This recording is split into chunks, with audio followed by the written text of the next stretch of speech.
Merci, merci beaucoup.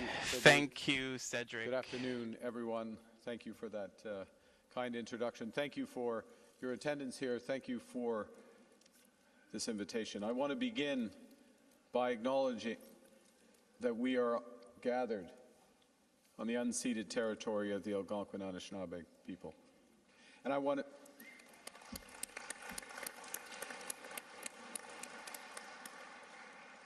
And for those of you who might be watching elsewhere, I want to acknowledge why I acknowledge.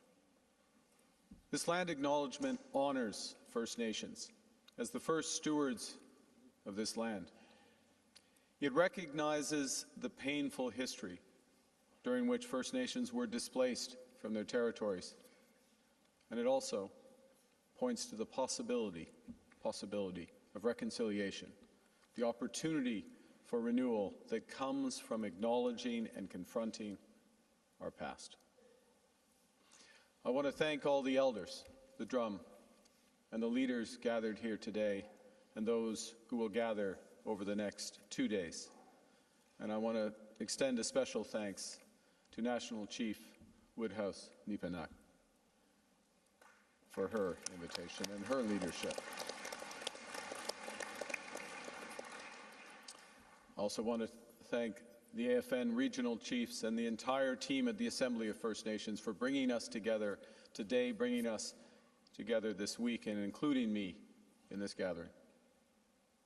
Merci à toutes les personnes présentes. Thank you to everyone here for the conversations que and for all the work that accomplissons we ensemble. can achieve together. At the outset, I want to make clear that Canada's new government is committed to working directly with you to build stronger nation-to-nation relationships. For it's only by working together that we can build stronger, more prosperous First Nations communities and a stronger, more resilient Canada. In a more dangerous and divided world, Canada is choosing to build, from major national projects to local infrastructure, including in housing and water. And above all, we are choosing to build brighter futures for all our people across this great land. This mission of building is a positive endeavor. The question is not what we're against, but what we're for, what we want to build together. Because this approach must be informed by and can only move forward with First Nations. It is an approach that unites us around a common mission to create opportunities and to foster prosperity it's across not just Canada. what we build, it's how we build. We build Canadian. We build sustainably. And crucially, we will build in partnership by upholding Indigenous rights and building in ways that First Nations communities have greater security and greater prosperity. Le nouveau gouvernement du Canada The new sera government un of Canada partenaire will be a partner, indéfectible. Et ce, undefeatable partner, en respectant notre all détermination, while respecting your reconnaissant que le self-determination and by partenariat commence recognizing that this par une partnership starts compréhension commune. by a Et common en faisant de understanding l'équité et de la and participation by des making Autochtones une unity and priorité equity a au priority moment de bâtir notre when pays. it comes to building our country. First Nations leadership, prosperity, and opportunity must be foundational. And laying this foundation begins with engagement. And that's why this summer I held 3 summits to engage First Nations, Inuit, and Métis leadership about your priorities, about their priorities, to discuss opportunities for communities, for equity ownership, for resource management of major projects. Over 430 First Nations were represented at the first summit in Gatineau. Lors de ce sommet, During this summit, I heard clearly that this partnership must include de l'autodétermination et un engagement continu envers la Déclaration des Nations Unies sur les droits des peuples autochtones, ainsi que le consentement libre, préalable et éclairé. J'ai aussi entendu que vous avez beaucoup d'idées et d'ambitions. Et ensemble, ayons d'audace et l'ambition de les réaliser. C'est ainsi que nous irons de l'avant ensemble. Cet été, j'ai aussi entendu plusieurs bonnes idées pour des grands projets et des petits projets. Now, nation building carries more than one meaning. Yes, projects that build our national economy, and through Indigenous equity and management that help build First Nations. And this is not an aspiration. This is not an idea. It is the law. Specifically, under the Build Canada Act, for a project to be in Canada's national interest, it must strengthen our country's autonomy, resilience, and security. It must contribute to clean growth and align with our climate change objectives. And it must, by law, advance the interests of Indigenous peoples. Thank you. So to move from legislation to action, we launched the Major Projects Office to coordinate the development and financing of potential nation-building projects. That office has held several regional engagements with rights holders to encourage meaningful partnership and involvement of First Nations. And to ensure that Indigenous participation is embedded throughout this process, we have created the Indigenous Advisory Council.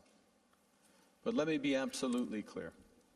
None of this engagement counts as consultation. That process of consultation only starts once projects are referred as possibilities to the Major Projects Office. Under the legislation, there must be consultation consistent with free, prior, and informed consent before a project can be designated in Canada's national interest, and none have been so far. But even once one is designated, even once that happens, there must be additional consultations on the conditions necessary for that project to succeed. And these conditions, these issues would naturally include requirements for Indigenous ownership, Indigenous economic benefits, and environmental protections. Now let me illustrate that by giving a quick example of a strategy that Major Projects Office is currently evaluating. It's called the Northwest Critical Conservation Corridor.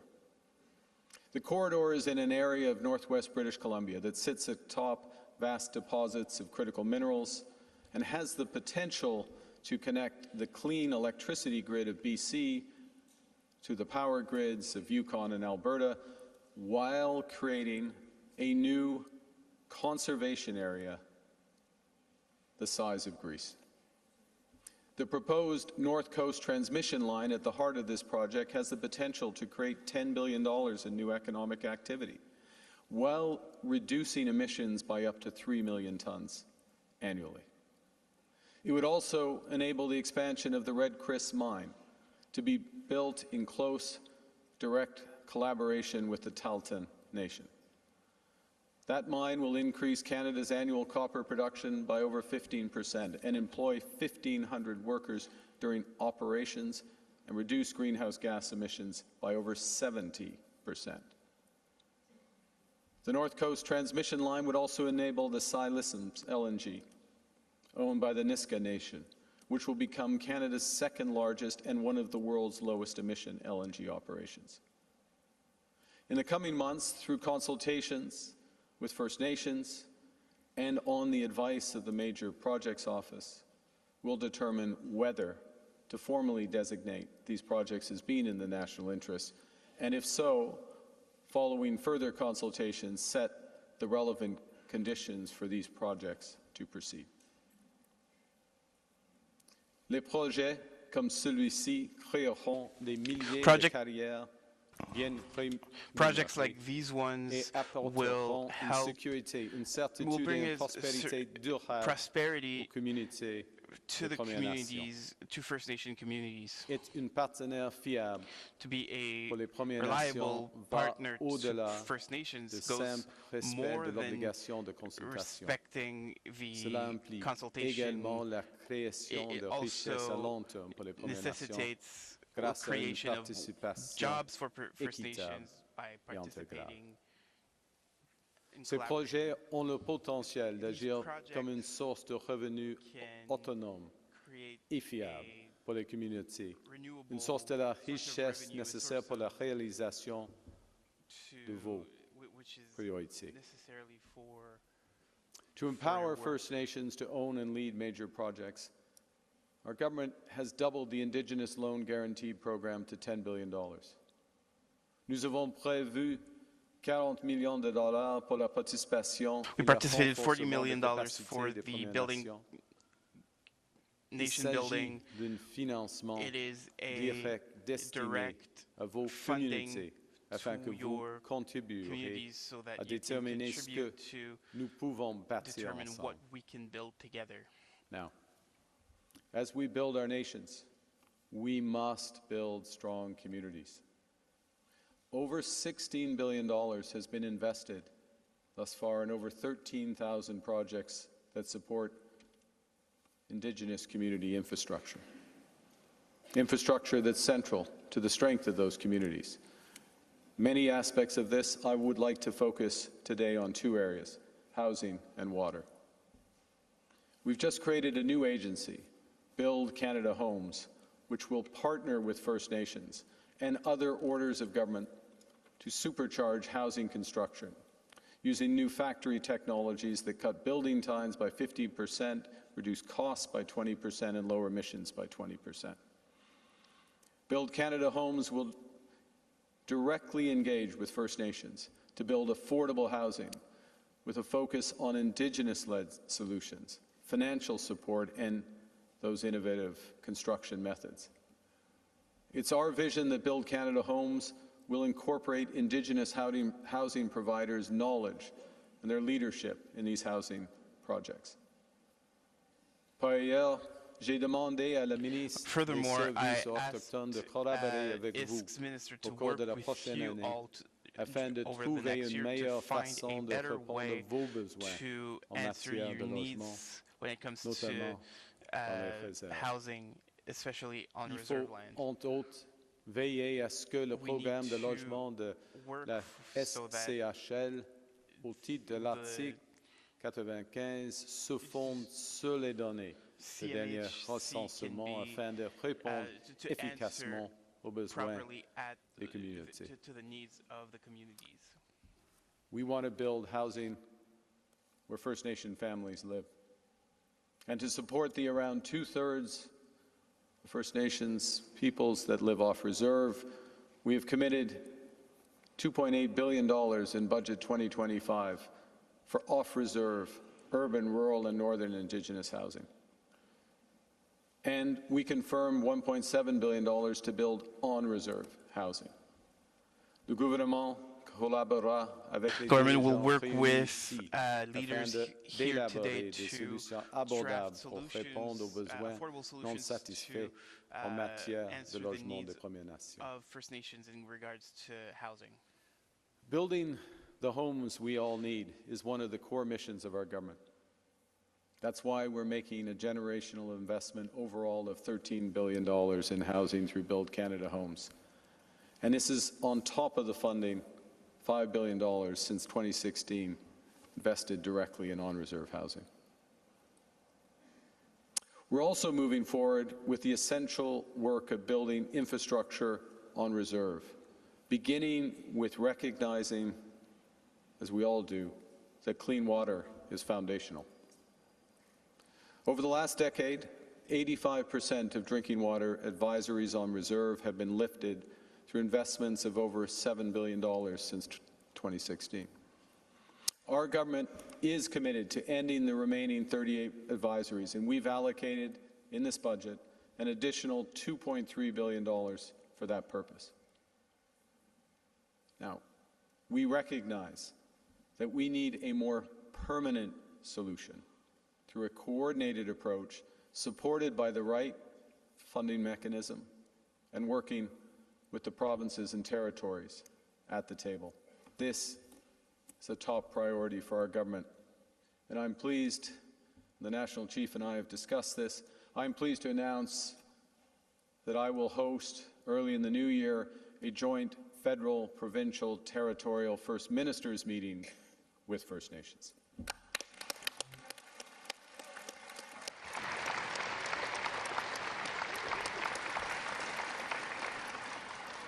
And you will set the agenda.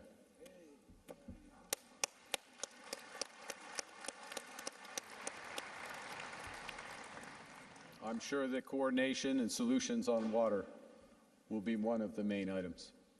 I also can confirm that under the leadership of the Minister of Indigenous Services, this government intends to introduce water legislation in the spring of 2026. We will complete the crucial work as well, led by the Minister of Indigenous Services, to reform child and family services.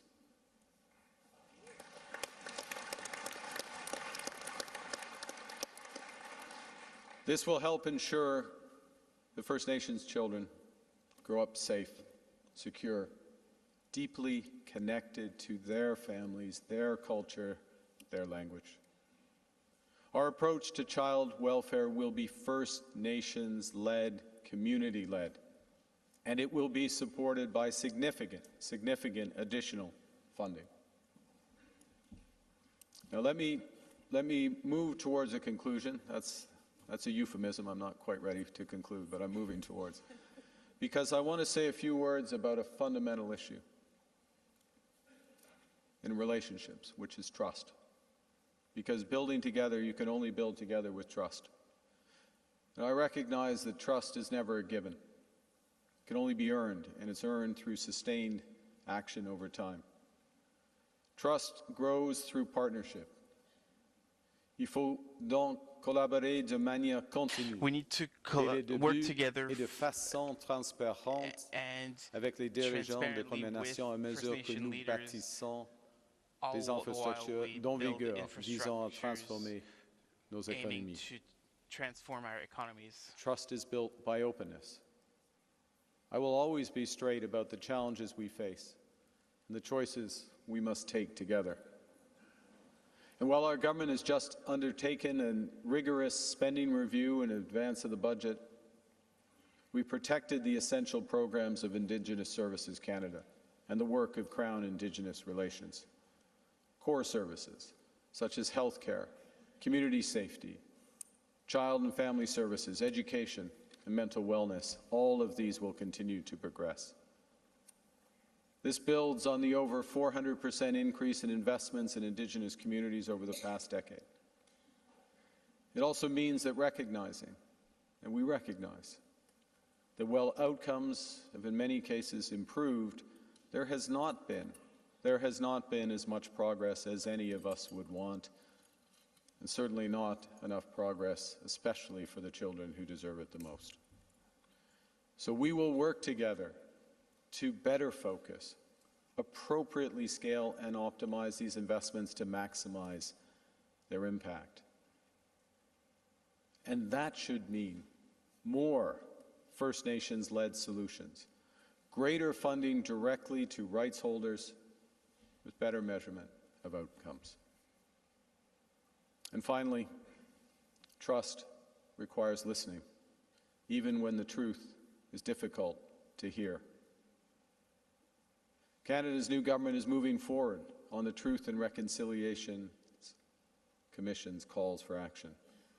We are advancing the calls for justice from the National Inquiry into Missing and Murdered Indigenous Women and Girls. Nous mettons en œuvre la loi relative à la Déclaration des Nations Unies sur les droits des peuples autochtones en partenariat avec the les peuples UNDRIP autochtones. with the help of First Now, I Nations. just want to close with an image, one illustration of how central I see us making reconciliation to our government's mandate. One of the first things I did when I came into office was to borrow a painting in the National Gallery by a First Nations artist, and it's installed just outside the Cabinet Room in Parliament.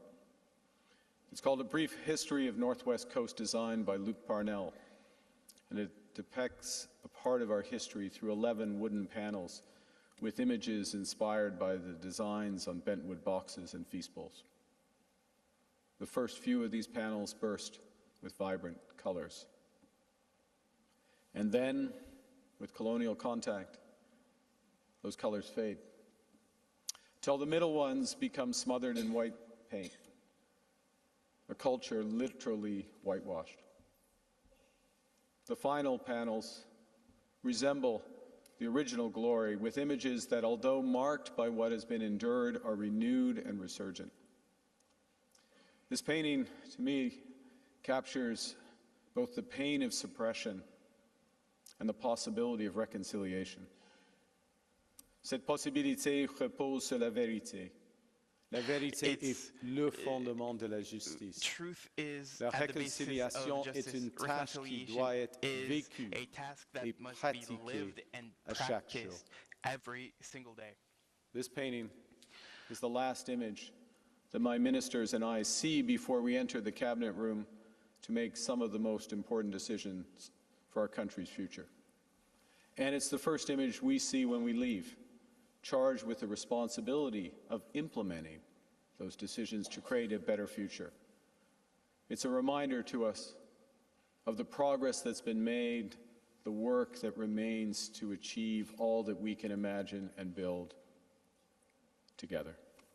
Thank you very much for your attention. Merci beaucoup, and I look forward to your questions.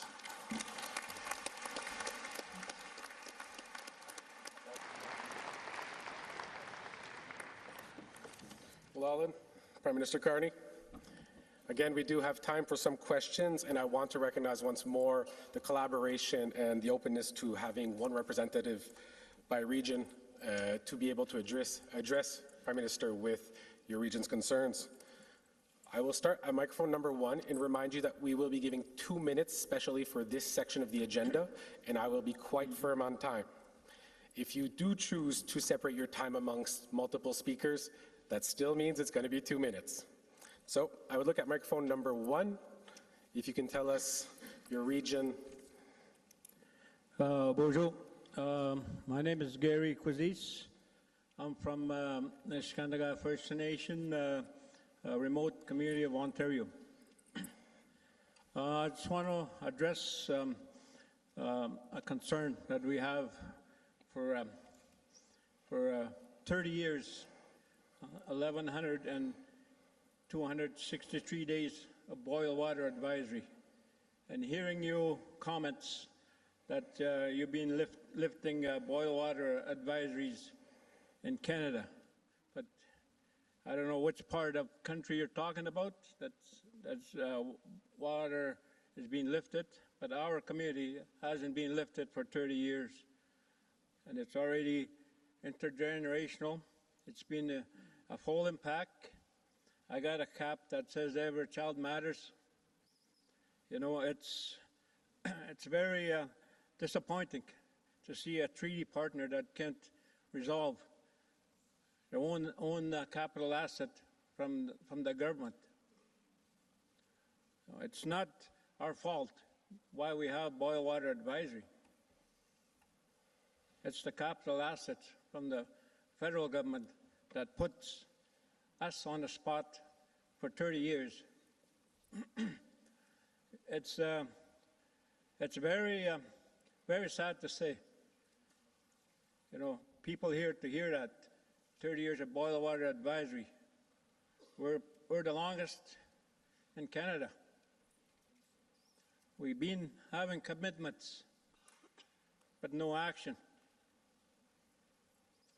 And Prime Minister, I hear you presenting a lot of commitments, money you're putting. Is that going to be action to the First Nations? I want my community to be fast-tracked with all the capital assets in my community before any development comes to our area. Thank you, Chief. You know, it's... Chief, your time is up. I'm sorry. We will have to move to our next speaker. And again, we will be taking 3 questions as was mentioned. So I would look towards microphone number 2, I believe our Quebec rep, Chief Lisa Robinson. Quay, and I will be sharing my time with Grand Chief Cody Diabo from Kahnawake. Quay, Prime Minister Carney, chiefs, elders, and all the leaders. Today I'm here to speak as the Chief of Wolf Lake, a nation that is recognized by Canada, but treated as though we do not exist on our own land. This contradiction was created by Canada and is in Canada's complete power to fix. Prime Minister, in your fall budget, you made strong commitments, cutting red tape, restoring institutional justice, credibility, accelerating land-related processes, and reducing federal liability.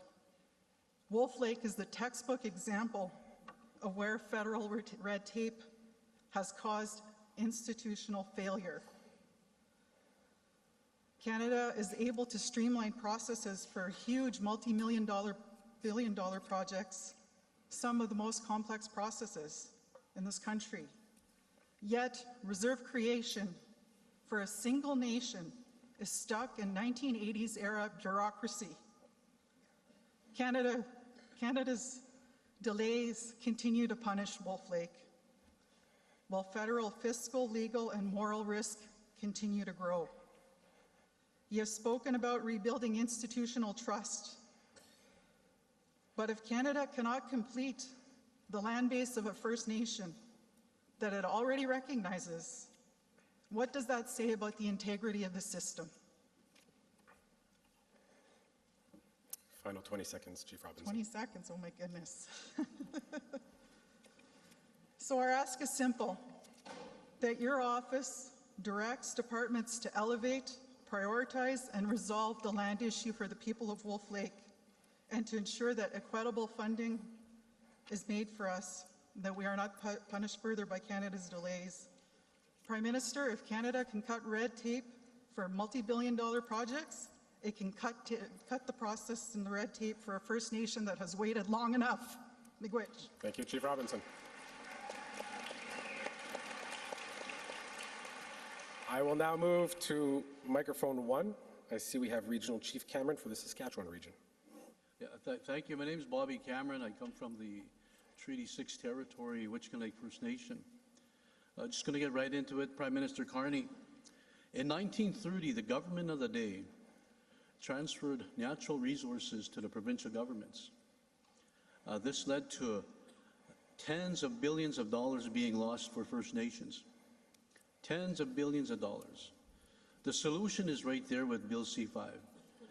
When we talk about inclusion, when we talk about honoring and respecting and implementing inherent and treaty rights holders. Prime Minister Carney, we invite you to our regions to come and listen and learn from our knowledge keepers, to our chiefs, our youth councils, our women councils, our two-spirit councils. We have our AFN Chiefs Assembly March 18th, 19th. We invite you. As First Nation people here in this room and right across Canada, we're kind people, we're humble people. We just want the best life for our little ones, like anybody else.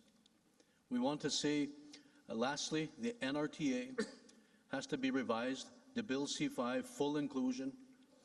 Earlier you said, thank you for including us in the meeting. We can't wait for the day when we say thank you for including all First Nations with resource development, where we can build housing, infrastructure, detox and wellness centers. The list goes on as a few examples. It's an honor to say a few words. It's an honor to have you here, Prime Minister Carney. We acknowledge you, we respect you. Vice Chief Smythe Tasani is up there. He'll hand deliver a couple of good letters for you to read. At this time, Chief Kelvin Sanderson. Prime Minister, short and sweet, only a few seconds. I hand-delivered a document for you there, if you don't mind. I was going to try and hand deliver it to you. When you said trust, let's start building that trust. If I may get that young lady to hand deliver it to you, I would prefer you to read it. And I know it's about nation building too and economic development on our housing situations back at home. Thank you for your time. Eko Sid Nasco, now all the way from Saskatchewan. Thank you, Saskatchewan. We have next on our list Chief Tamara from Nova Scotia, I believe, who's at microphone number 2. I'm sorry, Chief Diabo. Chief Tamara? He gets 20 minutes, but we get 2. Thank you. Thank you for that. Prime Minister, the Mi'kmaq of Nova Scotia are advancing child well-being jurisdiction, implementing our rights recognition tables, and preparing for major economic shifts such as offshore wind, moderate livelihood, and the transfer of federal lands. What continues to hold us back are the same structural barriers, such as federal funding frameworks built on provincial standards, siloed federal decision-making that slows nation-to-nation progress, and critically provincial government that does not work with ILNU governments as equal partners in areas that directly affect our rights and our children. We are also still without a true revenue model that reflects our treaty right in this territory. Within this mandate, what specific structural change will your government commit to, whether it's a distinctions-based fiscal agreement for Mi'kmaq jurisdiction, a rights recognition secretariat with real decision-making authority, or a treaty-grounded revenue share model to ensure ILNU nations in Nova Scotia can govern with the full authority of our treaty rights which are already affirmed.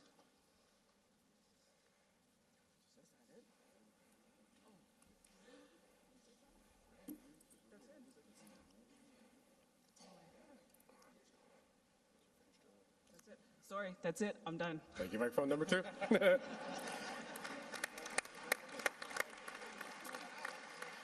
Prime Minister, if you. First off, thank you for the interventions. Thank you for the letters, and obviously send others in, and we'll respond. You know, I listened to Chief Gary from the Nishka in Ontario, who is one of the 38 jurisdictions, and has been for 30 years, where boiled water advisories have not been lifted, not one of the 149 where they have been lifted. And that's a failure, to be absolutely clear. You know it's a failure. You've lived through it most of your adult life. It's a failure of execution, and this is one of the things that this government is very focused on, is setting objectives, being clear about the objectives, determining why things have not worked as well as they should. Given the investments that have been made, at least in terms of overall amounts of money, and given justice, all of these should have been lifted, but they haven't. So we have to change how we're delivering. We have to change the partnership, which is true in water. It is true in community policing as well. It is true in something as simple. I say it's simple, but it's not delivered. I see you, Chief Lisa Robinson, in the paperwork, the recognition of something as fundamental as the land base. I will follow up directly on this issue, and it's caught in another intervention, which is the federal government working in silos when we should be working together as one, and where we can't work effectively, and even in cases where we can work effectively, that there is the transfer of responsibility to the communities and to First Nations leadership. So if I were to give an overall approach, there's very specific issues that have been raised which need to be followed up and run down. But as an overall point, we are in the process, led by Minister Golmasti, but myself, others in Cabinet, of reviewing how and why we're not as effective as we should be. How we can use key aspects, priorities, water as one example, housing, policing. How we can use that federal-provincial table I mentioned a few moments ago to advance all of this and to move to a model that works just much better, and to hold ourselves to account for the progress or lack thereof. So it's, I would say one other thing, just in terms of the NRTA and the ability on Natural Resource Transfer Act, we are somewhat, well, ultimately we are totally guided by the courts and the court's decisions here. We have the ability, and we will move with this, we have the ability to ensure that the revenue sharing mechanisms from the provinces are much more equitable as we move forward. Last point I'm just going to make, just to loop back to Chief Robinson's powerful point, which is, yes, if we can be more efficient on big things, we should be even more efficient on small things. And there is a Department of Government Transformation. We've reformed one of our core departments. Minister Lightbound is in charge of that.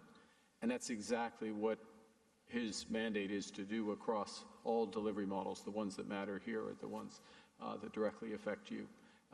And that does require some pretty radical changes in how government works, which will take a few years, but they will bear fruit, and this will be the true test, because our relationships are the broadest relationships that we have as the federal government with any group of people who live in Canada.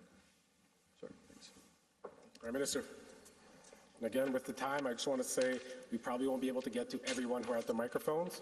We're going to try to have some representativity from around the Third Island. So I'd look towards our next speaker at microphone number 1, Chief Muñoz. Thank you. Thank you very much, Prime Minister. I'm going to ask him for the acknowledgement of the land, but we also like to have acknowledgement of our sovereignty and our governance as well, as well as our treaty.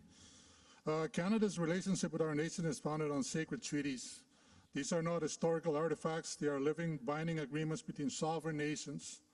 When I first met you as Prime Minister, I presented you with a treaty medallion to remind you of the sacred covenant and Canada's ongoing responsibilities to our people.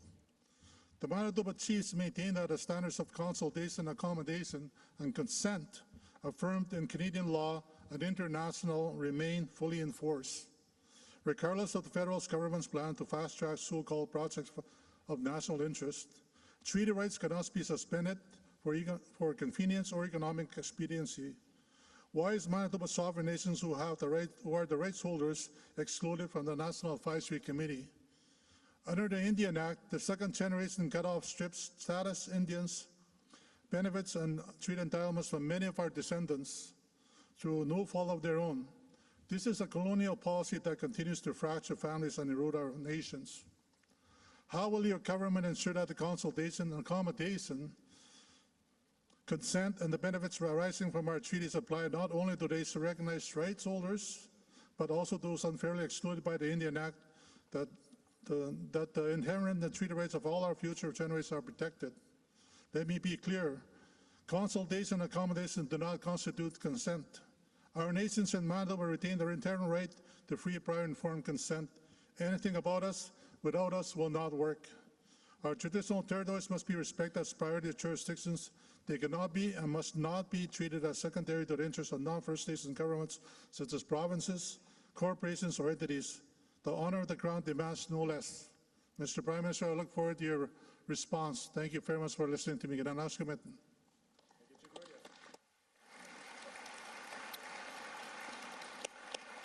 I would look towards our Yukon rep, Chief Barb Joe, to ensure that we do have a question from our northern territories. If I can have microphone number 2 open for Chief Barb Joe. Good afternoon, Prime Minister, elders, and AFN delegates. Chief Barb Joe from Champagne-Ajac First Nations in the Yukon, and I've been asked by the Yukon Caucus to ask the question to you today. Will you direct your government to take a whole-of-government approach to implement our modern treaties while still respecting our 3 unceded and unsigned First Nations, to ensure we address our fiscal relationships as governments and that our First Nation governments are directly engaged in priority setting on federal initiatives. Buenos Cheese. We'll be heading to our next region. Regional Chief TJ, I believe you're speaking for the BC area. So if I can have microphone number 1 opened. First of all, acknowledge the territory, the unceded and unsurrendered, continue occupied territory of the Algonquin and Anishinaabe people. Must see, thank you for allowing us to be here. Mr. Carney, I'm here on behalf of Heiltsuk First Nation, Chief Marilyn Slett, who is also the president of Coastal First Nations. Mr. Carney, our title is not a policy issue. The Assembly of First Nations in Assembly here this morning voted unanimously to affirm the North Coast Declaration and rejection of any proposed pipeline to BC's coast today. Thank you. Do you respect the direction of the rights and title holders? And what concrete measures will your government implement to ensure that First Nations have true decision-making authority as stated in the United Nations Declaration Act, including free, prior, and informed consent on all major projects that impact our lands, waters, and rights? And will you commit today to meeting with the BC Chiefs as soon as possible to discuss our priorities, including but not limited to addressing the inadequate and diminishing specific claims research funding, withdraw of Canada's judicial review on the Canadian Human Rights Tribunal Order 80, and negotiate long-term reform that meets the needs of all First Nations children and families in British Columbia, which ending Indigenous-specific racism and having all Canadians, in particular our Crown political representatives, accountable to the highest standards to help end racism against our Indigenous children and people. And in regards to mitigating Trans Mountain Pipeline, which is currently trespassing several First Nations reserves, territories, and waters in British Columbia. Thank you for your time. Merci. Thank you, Regional Chief.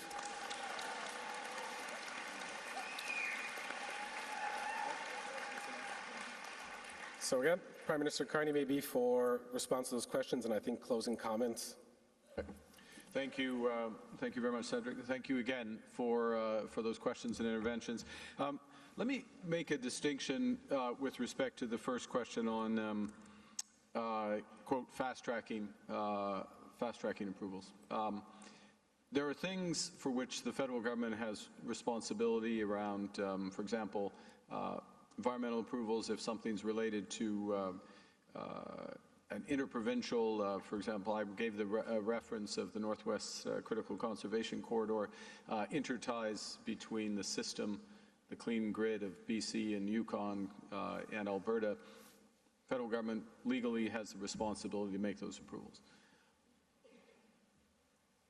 That is part of and those are speed with which we make those approvals and the coordination with which we make those approvals is something that we can help determine. In other words, if we ask for a bunch of information, do we ask for it by 5 different departments? That's what happens now. And the departments go one after the other, after the other, after the other, and next thing you know, the project, our side of the project approval takes 10 years. That is distinct from the process of free, prior, and informed consent. That is distinct. That's just one part of what's necessary in order for a project to happen. I use this phrase, necessary but not sufficient. It's important. It means something is necessary, but it doesn't decide what actually happens because everything has to be lined up in order for things to move forward. And that goes to the point I made earlier, and I'd like to stress, the question is, what are we for? What do we want to do together? There are certain projects that are First Nations led, which creates obviously tremendous opportunity for things to get done. It doesn't decide it in and of itself. It has to have environmental assessments, other elements. But what do we want to do together and how do we move forward on that?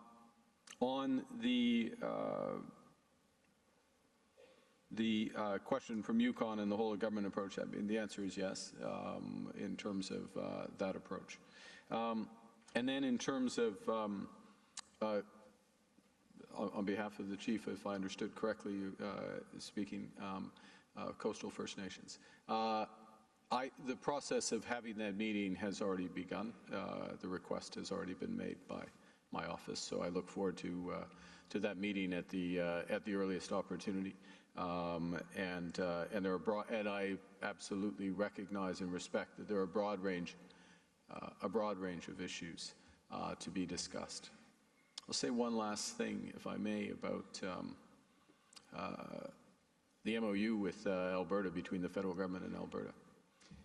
It is about a large number of things that are with respect to Alberta.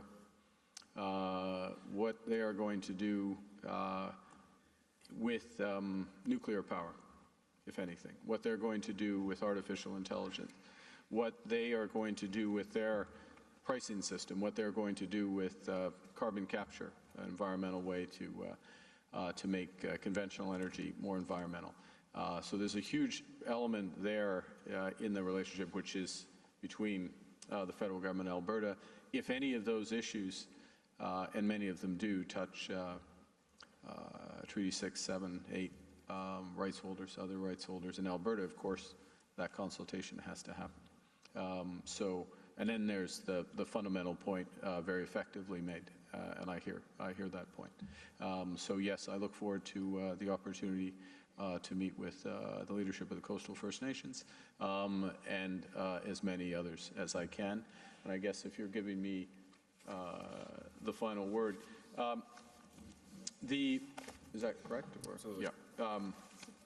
I'll just reemphasize how much I appreciate the invitation, the spirit of the invitation, how much I recognize and my government recognizes how much work there is ahead, how much we recognize how much more effective we have to be in delivery to the people we serve, ultimately you serve, and how we have to move to a greater, even greater partnership model, First Nations-led, community-led. Minister Galmasti will be speaking to that, I believe, on Thursday, if my schedule is correct. There's 7 other ministers who will be here over the course of the next few days, a number who will be at your reception this evening as well. Thank you, and thank you very much, Senator.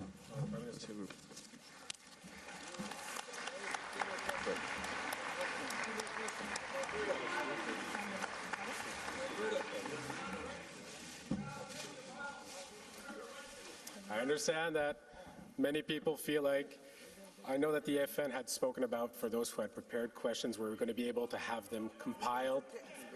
And I know that many regions couldn't speak, but these are the rules and these are the things with the times that we had. I understand. And again, I believe this shows the importance to our Prime Minister.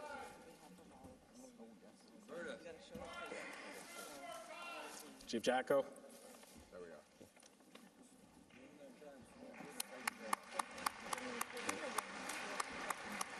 And again, I think this highlights the need maybe for a longer presence next time. Chief Jacko, please. Chief Jacko, please. We understand.